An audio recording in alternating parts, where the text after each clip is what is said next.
Hello, everybody. Welcome.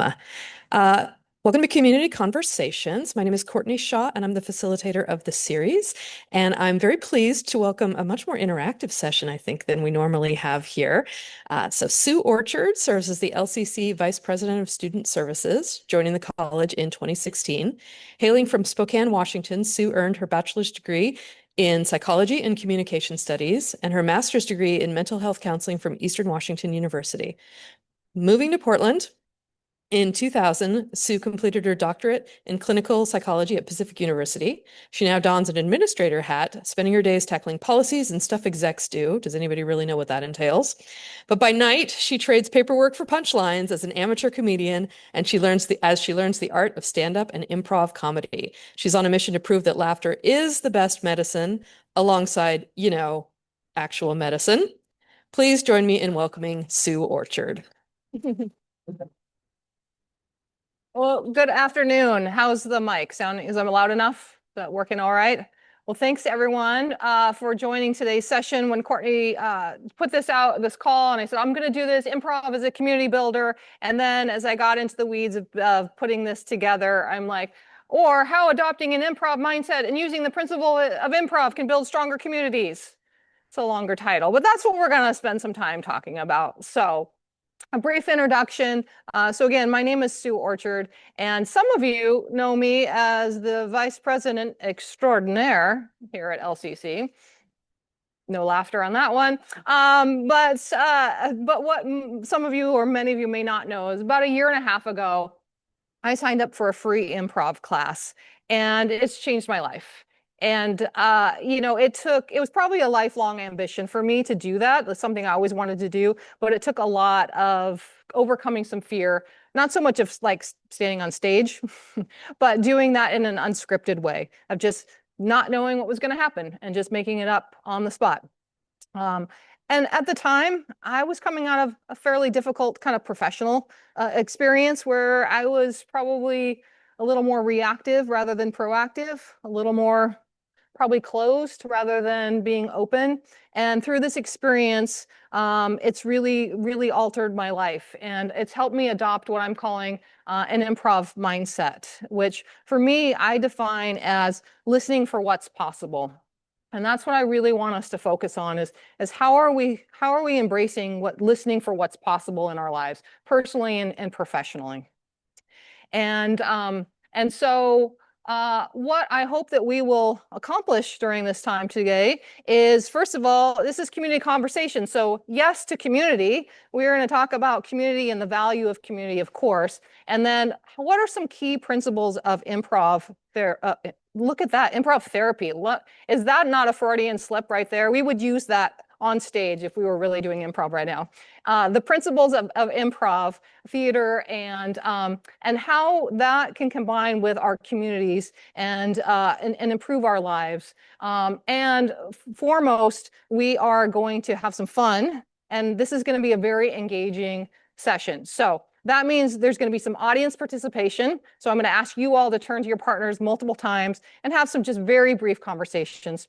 However, I'm also going to ask for some brave souls to come up and just engage in some very short, very fun, very silly, and very safe activities with me to help demonstrate some of these principles. We're going to do those a little bit later because we're going to get a little bit warmed up. So I hope that a few of you will also just risk some vulnerability with me as we go through this time together. So, but before we do that, I have to because a lot of, if you've ever who's been to an improv comedy show before?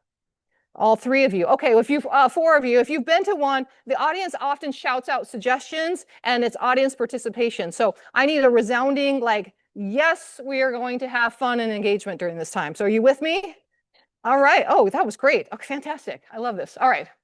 So when you think about your communities, like the communities you're involved in that are important to you, personally or professionally, just shout out a few of those. What kind of communities are you a part of? Book club, work, yeah. Friends, what was that one? Neighborhood, yeah. Oh, I love, yes, pickleball, yeah. Family, say that one again. Children's Discovery Museum. Church, yeah. So I heard, go ahead, Keiko. School gardens, yeah, and then women's group. And I still didn't hear that one, Corey. Recovery, yes, all of these, absolutely. Like there's so many different ways that we're a part of communities, and the benefits. And when we think about like defining what a community is, there's sort of we could take like the Oxford Dictionary definition of community, right? It's a group of people unified in some way, some purpose, shared common interest, social group, nationality. You've named so many right now, whether it's an interest because we're reading, we're playing pickleball, because we have a shared identity around a race, ethnicity, nationality, around something, an experience we've had, whether that's recovery, all of these sort of work. We spend so much time. That's our community, our family, our neighborhood. But I really love this definition that Megan Garber wrote about in 2017 in an Atlantic article. She defined community, and I'm going to read this because it's so beautiful. Community, in a sense, is not merely something that one fits into, it's also something one chooses for oneself through a process of self-discovery. It's based on shared circumstances, certainly, but offers a transcendent kind of togetherness. It is active rather than passive.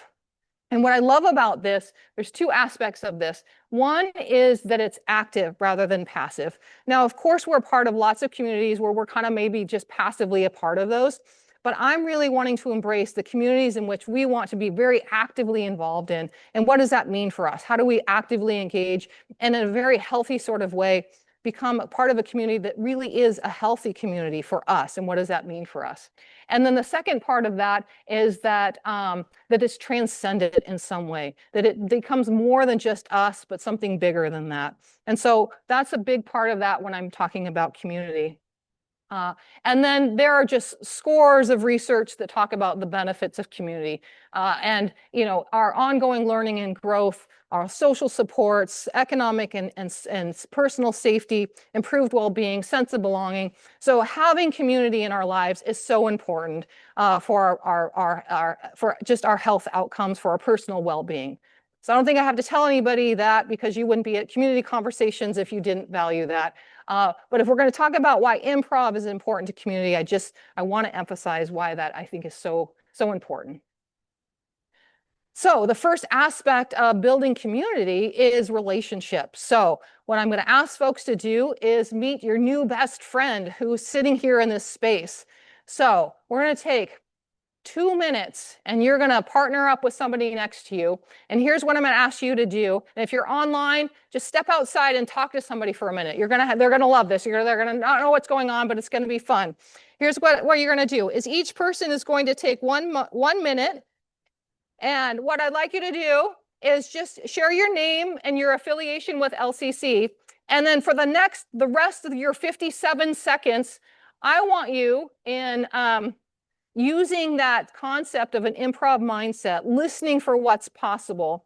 Share something with that person that you're listening to, listening for what's possible. Interpret that however you want, personally, professionally, but just share something. We're not going to share it out here, so it can be personal, but just share with that other person. What are you listening for possibility in your life? Okay, so go ahead and take 1 minute, and then I'll ring a bell and you're going to switch partners. Okay, so go ahead and start.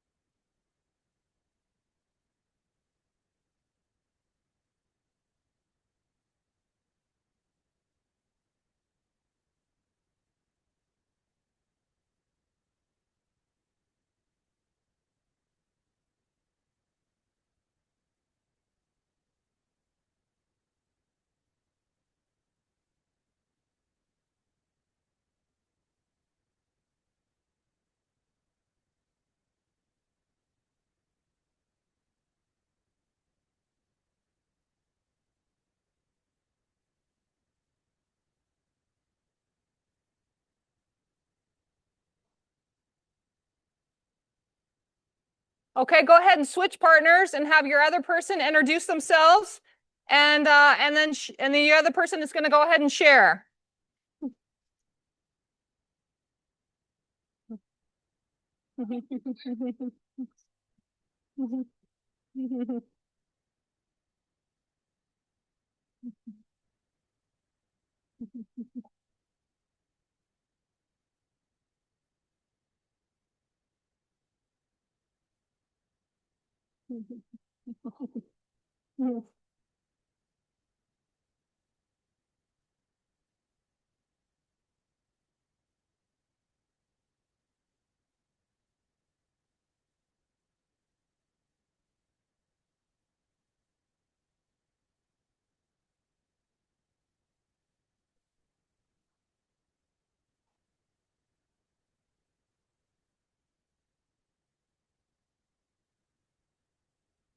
Okay.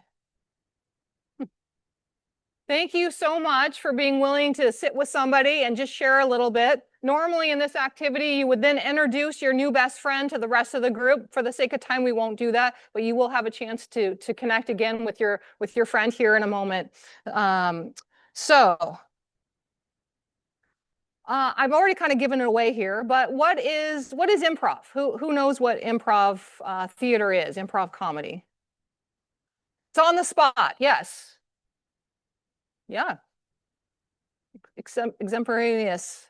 Exactly. Right. So improv is a live performance without scripts, where the actors create scenes spontaneously. Yeah, that's exactly what that is.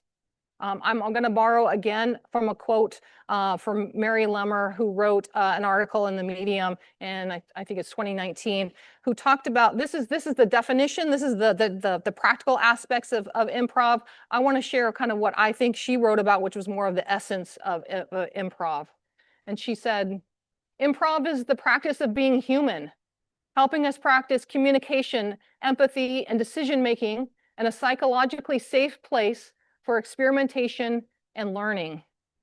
And that just really resonated with me. I know that has been my experience in taking improv classes. And when I think again about connecting this back to community, who doesn't want to be able to be a more empathic human being, be able to make better decisions, be able to connect better with other people and have better skills at communicating? Because I don't know about you all, but I'm finding communication, especially in this day and age, it's pretty challenging. So being able to embrace those skills in a safe space to experiment and learn, it's pretty darn powerful. So I'm going to give you the briefest of histories of a modern day improv, so about a minute and a half long. So Viola Spolin, she was a social worker in Chicago in the 20s and 30s, and she was working at the Jane Addams Hull Hall. And yes, so we might have a historian here in the room who could share even some more. And she was working with immigrant children, and she was helping them assimilate with the neighborhood children who were in her care. And because they didn't all speak the same language, she developed games that they could play together so that they could learn to communicate, to collaborate, and to play together. She had a son named Paul Sills, who at the time was a student at the University of Chicago, and he loved these games. And so with his mother's help, he started teaching them to his friends, Elaine May and Mike Nichols, exactly, and their friends. And so they started developing an improv troupe.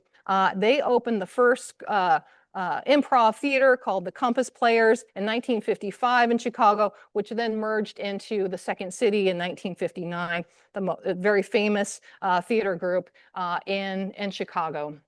Spolin said, everyone can act, everyone can improvise. And I would say every single one of us are improvising every single day, in every moment. How many of you planned out every conversation and every interaction you were going to have today?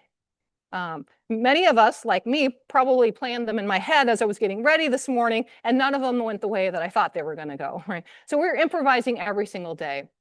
I think what's so beautiful about this, though, is that improv grew out of the roots of social work.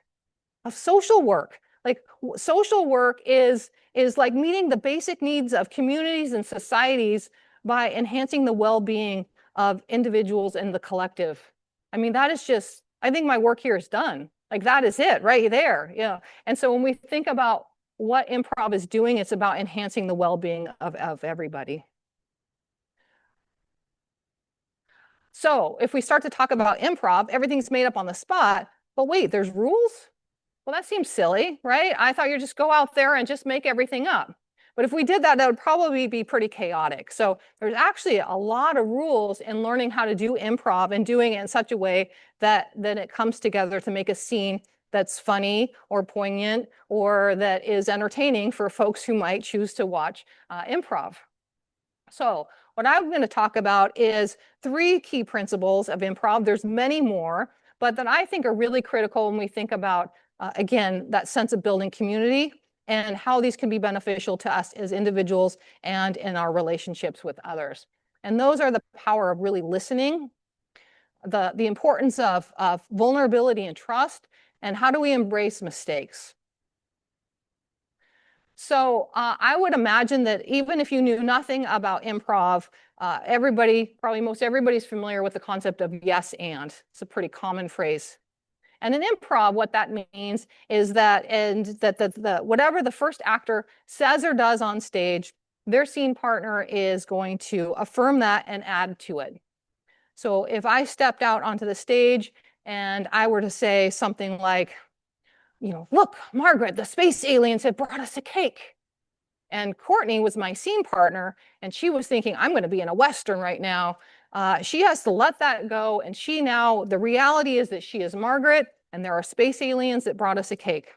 So she's going to accept that reality and add to it. And she can add to it in any way that she wants. And she might say, like, it's a beautiful cake, and I don't know how to eat it when it's floating in a bubble. Or, but Nancy, we didn't bring them anything. It can go anywhere. So yes and is deceptively simple, but not easy, especially in real life.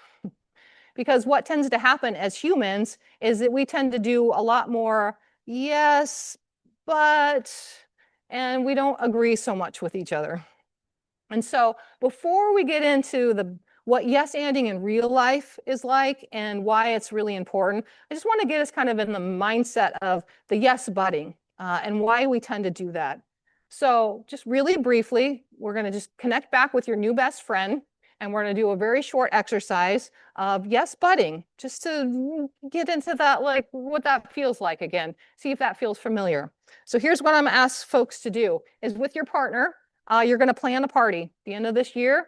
And what I'm going to ask is one of you is going to be partner A, and you're going to offer up an idea. And partner B is going to say, yeah, but, and say why that idea won't work. And then partner A will say, and then offer up a new idea. Partner A will say, yeah, but, and then say why that won't work, offer up a new idea. And you're just going to yeah, but each other for a couple of minutes and see what happens. Okay? Make sense? So go ahead and get back with your partners and go ahead and plan your party.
All right. So I'm just curious to hear from a few folks. How are you feeling right now? Just throw out a few emotions. How are you feeling after planning your party together? Challenged, frustrated? Yeah. Yeah. A little defeated? But yeah, they were going with you. Okay, she's a yes and person. Yeah. So generally doesn't feel very good, right? To hear yes but. Yeah. Why do we yes? What? Yeah. Why do we yes but each other? I mean, first of all, we're all very intelligent people who are just good critical thinkers, and we know how to tear down an idea, right? I mean, I mean, not us in this room, right?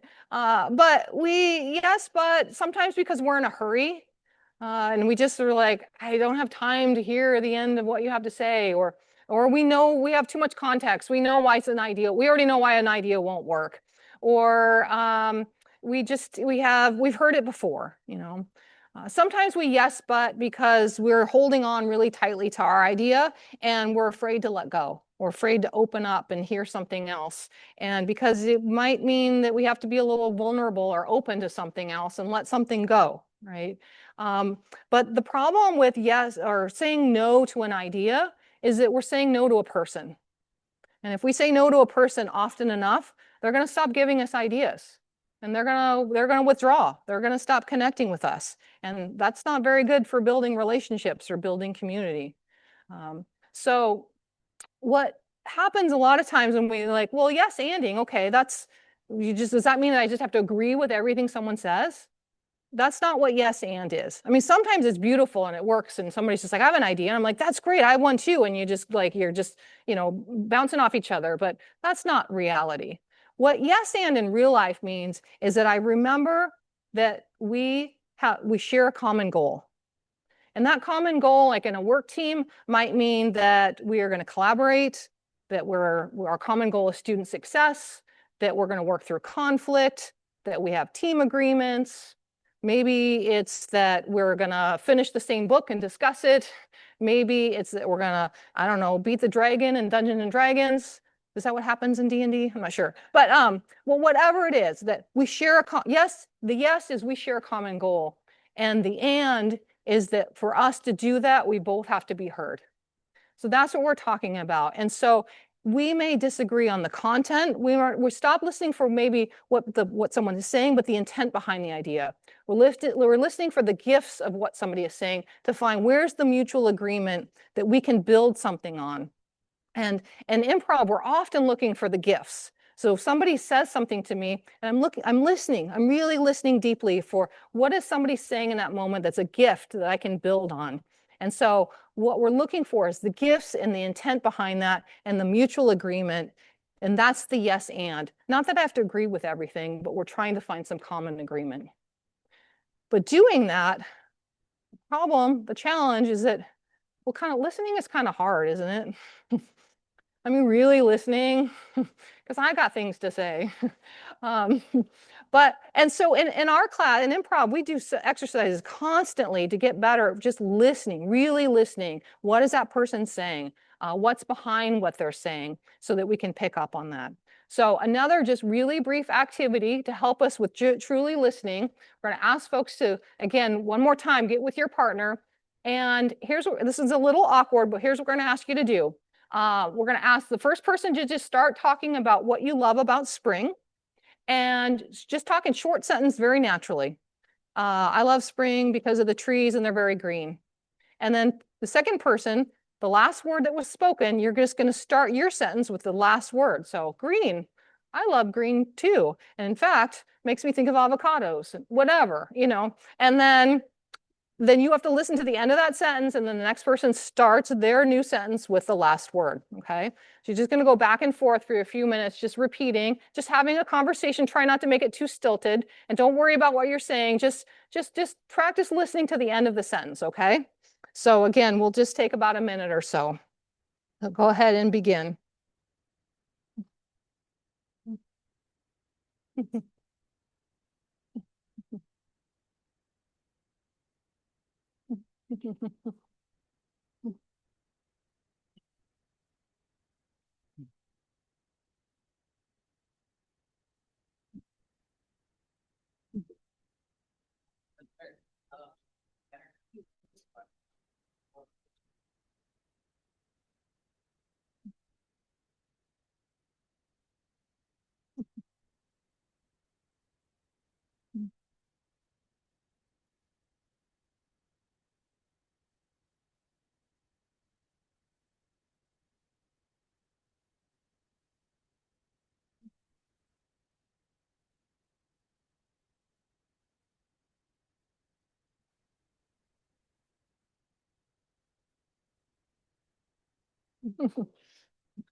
All right, what's the All right, just really briefly, just throw out a couple of just a sentence, a word or two about how that experience was for folks. Exhilarating, okay. Yeah. Thought-provoking, okay. Yeah. Was how quickly when somebody started talking were you already wanting to start to think about what you were going to say next?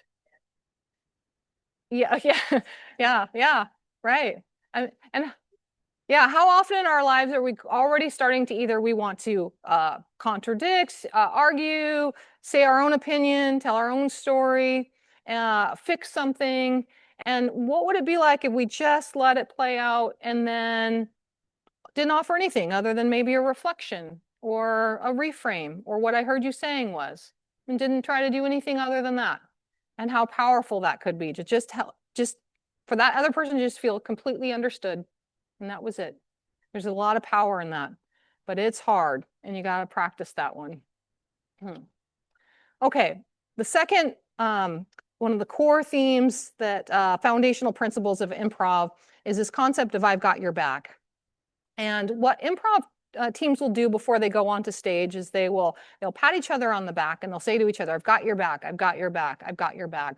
And this is symbolic of saying that the show is built on the collective success of everybody and that it's each person's responsibility to make everybody else look good. And that it encapsulates the other agreements with improv, that the idea of yes and, that we don't upstage each other, that we're going to edit scenes, we're going to step in and we're going to step back. And so, so what happens in an improv show, you might have two people on in a scene, and I'm in a back line, and I'm not even participating in that scene, but I have to actively listen and pay attention because those two scene partners might get into some trouble. They're struggling. The scene isn't going very well. So it's my job and the backline's job to maybe sometimes shout something out to help, to tap somebody out and come in and change the scene up, to come in and give them a gift or to edit the scene and start a new one. But that the entire improv troupe is there to support everybody else. And so if you have this concept of I've got your back, and you know that I trust everybody else is looking out for me to make sure that the show is going to go well, you're more likely to take risks. You're more likely to be creative. You're more likely to be innovative. And so again, if you think about your work team or whatever community you're involved in, if you feel that sense of trust from everyone around you, imagine how freeing that would be to just be at your best and to try new things. This image on the screen is one of our colleagues in student services put this together as a sticker to represent the values in student services. This is a phrase we've been using to encapsulate our values and what that means for us to say, I've got your back. And so being able to talk about I've got your back, again, it requires that teams spend a lot of time talking about those agreements and practice those agreements because they have to be really explicit and you have to make sure that you're talking about it constantly. What does that mean so that I feel safe to step forward without a net because there's no script? And so it's really important that you establish group norms. Again, whether that's on an improv team, your book club, your recovery group, your neighborhood association, your work team, to say, what are our shared language? What are our values? What are our expectations? Does everybody know what those are so that we're in agreement so that we can operate effectively and we can really talk about what those expectations are? So this is just a thought experiment for you all. But when you think about the communities that you're a part of that are really important to you, do you have agreements? I would argue you all have agreements. The question is, are they explicit? Are they talked about? And then are people following them? And what happens if they don't? So just thinking about is it a healthy culture within those communities around those agreements? And are you practicing those and following through with those agreements? Because that can be a really essential part of building that trust and people being able to be at their best and being vulnerable. The final, there's so many more agreements, but one I think is so important here is the concept of embracing mistakes.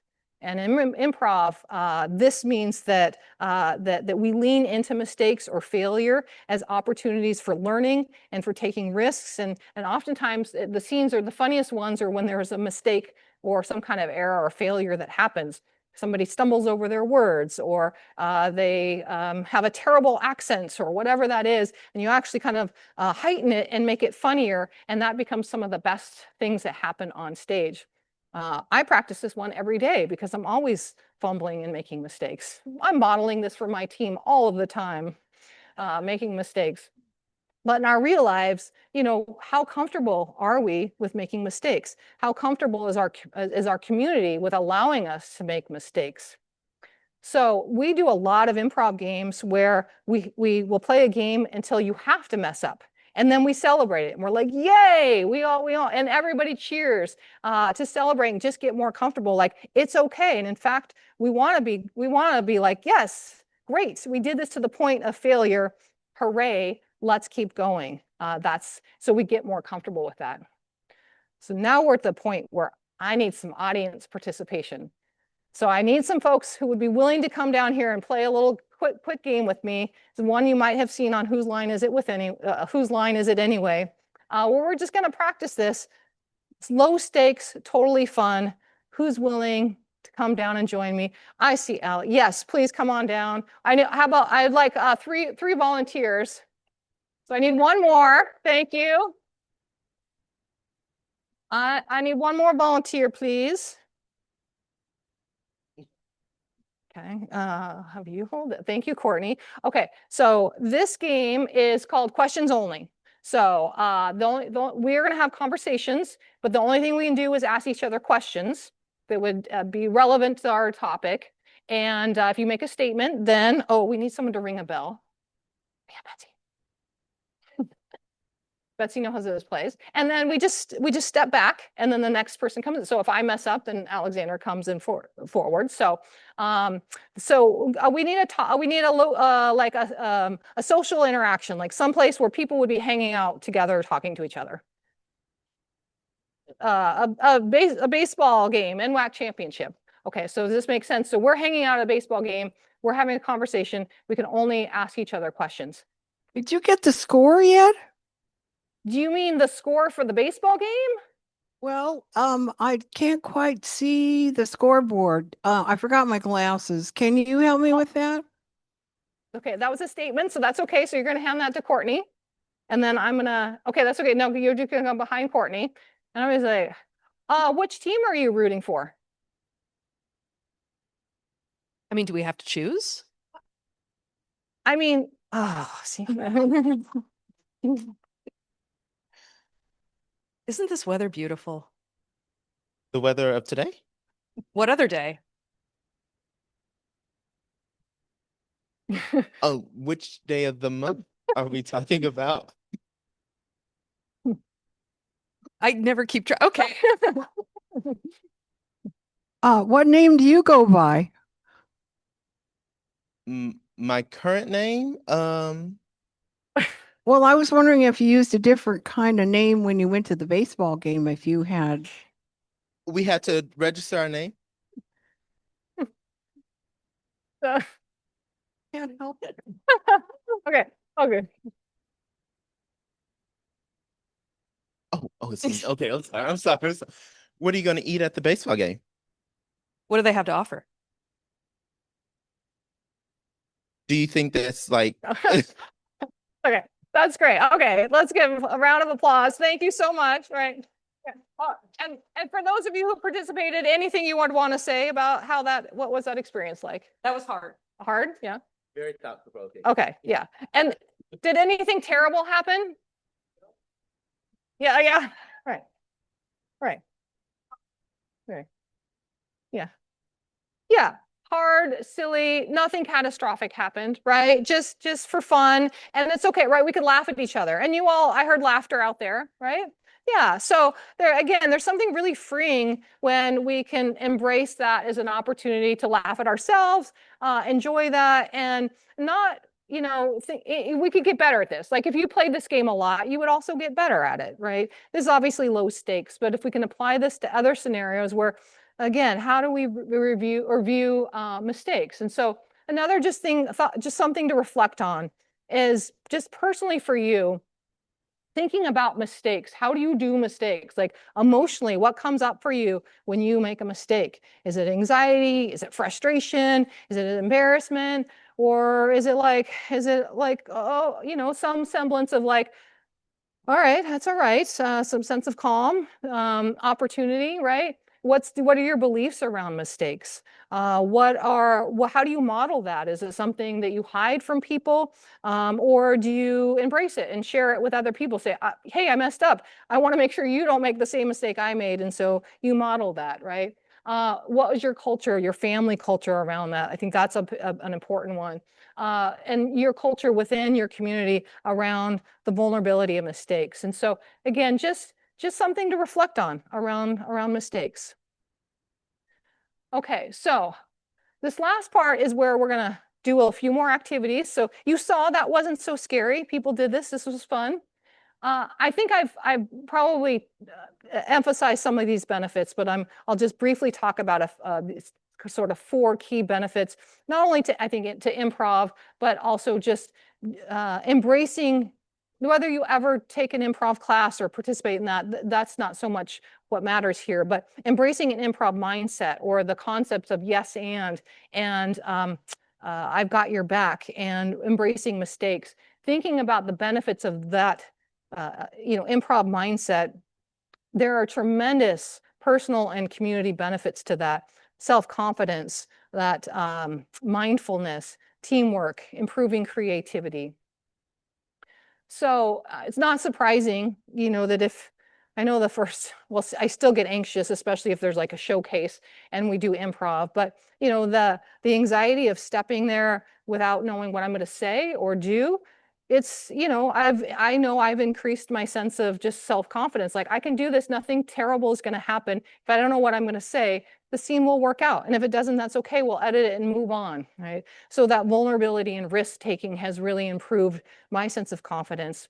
It's also helped in just increasing my ability to just being adaptable, because I might go in with an idea of how it's going to play out and it never goes that way. And then getting more comfortable with just being more adaptable.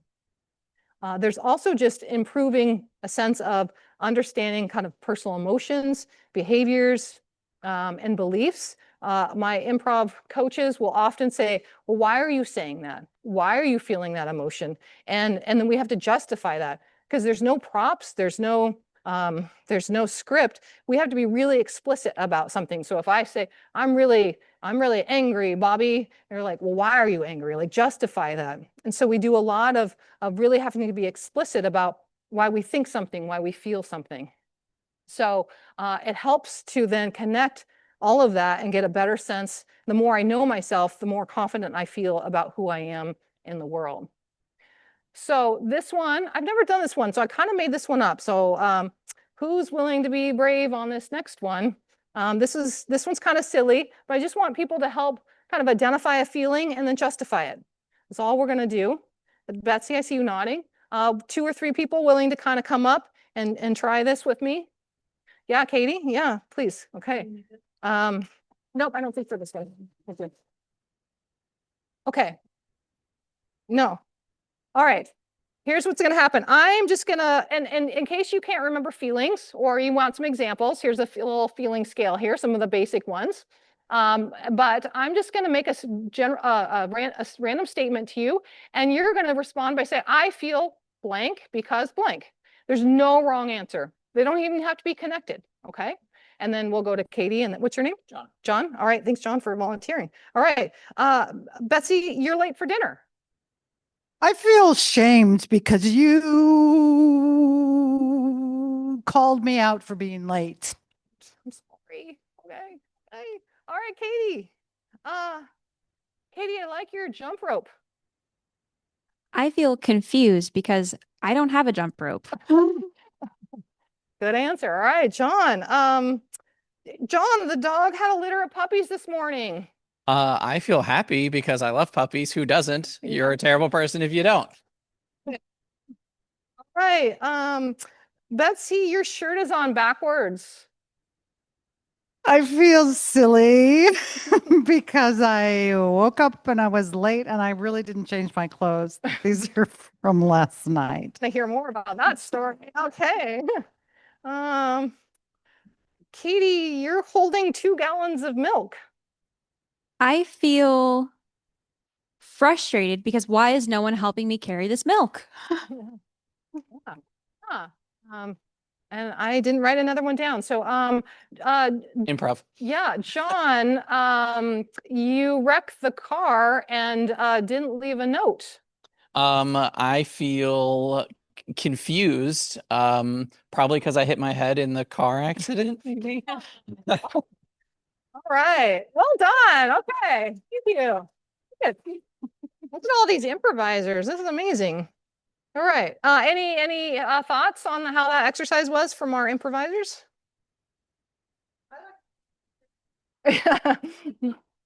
Hmm. Yeah, yeah. Yeah, yeah. Right. Yeah. Yeah, yeah. So, and you all did it really fast. You just were able to fill it in and no wrong answers and absolutely. So you all of you looked confident. So confident. Okay. So just when I go to my improv classes, they're usually about 2.5 hours long. And I literally cannot think about anything other than being in that class for that time. It is so liberating. Like I don't think about work, which that alone is worth the money. I'm not thinking about, what's happening at home, any other life stressors, positive or negative. Like just I am so present. And there are just, again, so much research that shows the benefits of mindfulness. And whether you're getting mindfulness through meditation, through gardening, through whatever for you can find that flow in your life. Our physical, mental, and emotional mental health is benefits so much better sleep, reduced depression, anxiety, stress management, our relationships, everything can improve through finding activities that help us be more present and mindful. It's just such a beautiful thing. And so that's it for me has been one way that's helped me to just bring more mindfulness and presence into my life. And the activities we do just help us through just, being really connected in that moment. You have to be super present. And again, actively listening is a mindfulness moment. You can't plan ahead and think about what you're going to say if you're not present and mindful with other folks. So here's another little brief activity. And maybe for this one, it's a silent activity. So if you're feeling intimidated but you haven't come up yet, well, I'm happy to take folks who have. I would like about 5 folks who'd be willing to come up here and do just a fun little silent activity with me around just being present. Come on up.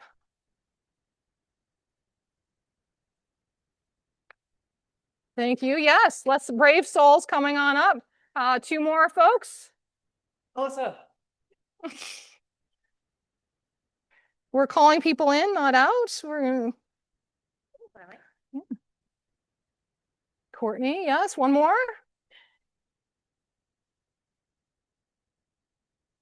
Got 5. Oh, we got 5. Oh, okay, thank you. Okay, sorry, thank you. Okay, so the 5 of you just sort of circle up and look, just kind of look at each other over. Okay, now you are going to don't say anything and don't give it away, but mentally choose someone in this group that you want to get close to, as though like by a magnet, like you're just sort of like drawn to them. Okay, you got your person? Okay, now you're going to mentally choose somebody else who you would want to avoid if they're like sort of repelled by them in some way. Okay. Now you're going to move around the space and we'll make the space a little bit broader here. And then just be mindful of personal space and comfort. So no, touching and things like that. But as though you're just going to move around the space and try to get closer to the person you want to, but avoid the person you don't want to be close to. And we'll do this silently and just let the physical proximity to those individuals kind of guide your choices about how you'll be in the space. Are you ready? All right, begin.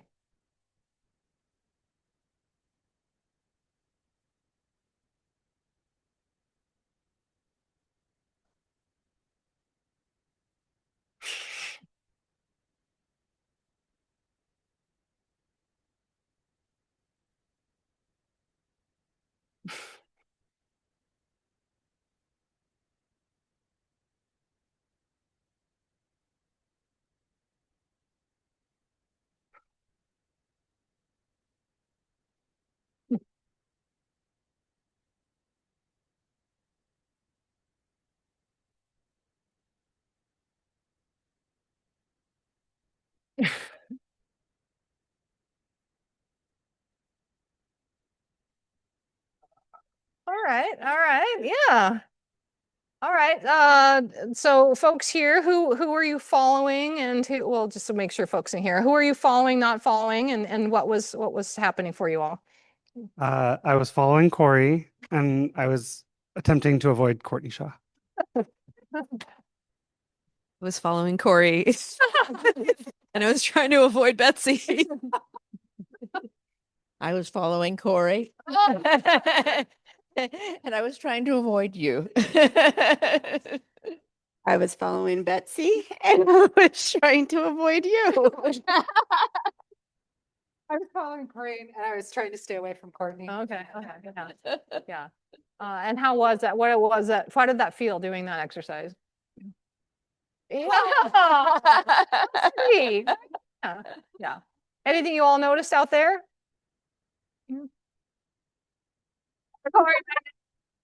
Yeah, yeah, yeah, yeah, and you had to just be kind of present, right? Could you think about anything else during that time? I mean, yeah, yeah, right,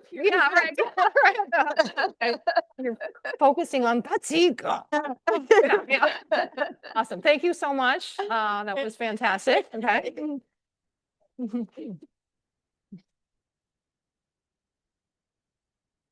All right. I think I've emphasized so much the benefits of teamwork, right? That when you can't do improv, it's not a solo activity. And so when you're doing this and you've got that trust that people have your back, and then you can create something you never would have thought possible without other people doing that together. So I know we're getting close on time.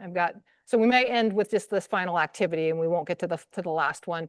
But for this one, I'm gonna need folks to help create a story together, and I'll tell you what the activity is, and then you can decide if you'd like to come up and do this one. But this is called one word at a time, and so I need a couple of folks who'd be willing to just tell a story together as a team, just one word at a time. And so, any brave souls? And repeat folks are perfectly fine, but it takes a team to tell a story. Who would like to help us do this? John, you want to come back up? Yeah, right? Yeah, please do. I would say probably we want at least 3.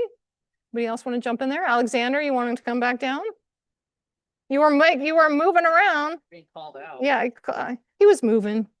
Okay, and this to make this one fun, let's get a name of somebody, a proper name, a person, famous, living or dead, fictional, non-fictional. Bugs Bunny, okay. Let's get a location, just any location. Orleans. New Orleans, okay, and an object, any object. Horse. A horse? Okay, Bugs Bunny, a horse in New Orleans. What's that? Oh boy, yes. And the expression, oh boy, into your story. And you're just going to tell the story one word at a time. So just pass the mic. If you get it into a sentence, that's fine. Just start a new sentence. It doesn't have to be one long continuous. You have periods and commas and semicolons. Okay. So just incorporate Bugs Bunny, New Orleans, a horse. What did we say? A horse and the expression, oh boy. Okay, ready? Gilbert. Bud. No, one word. Is. Okay. Hey. Four.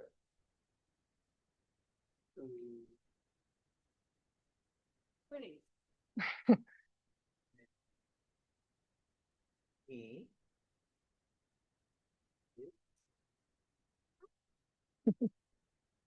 Bugs Bunny likes 2.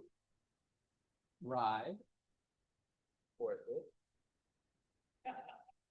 Get a carrot. Oh.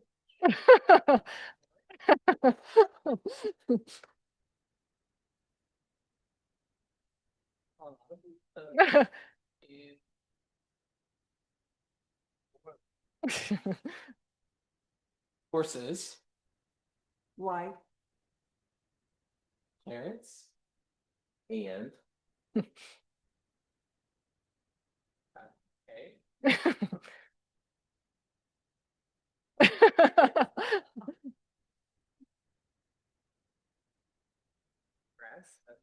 Mhm. That is carrot. Yay! All right. Okay. Well done. All right. Let's give them a huge round of applause. Okay. Be in the middle. All right. Yeah. All right. I know we are at time. I just want to say, yeah. So this was creativity. This was teamwork. There's so many benefits to this work. I'll just end with a huge thank you. I know we need to end at 12:20. So thank you so much for your participation, your engagement. This was a tremendous amount of fun for me. If you do have any questions, feel free to reach out to me, or if you just want to talk more about improv and why it is life altering and everyone should do it in some format. Again, I'd be more than happy to chat anytime. Thank you, Courtney, for community conversations and everything that you do. So.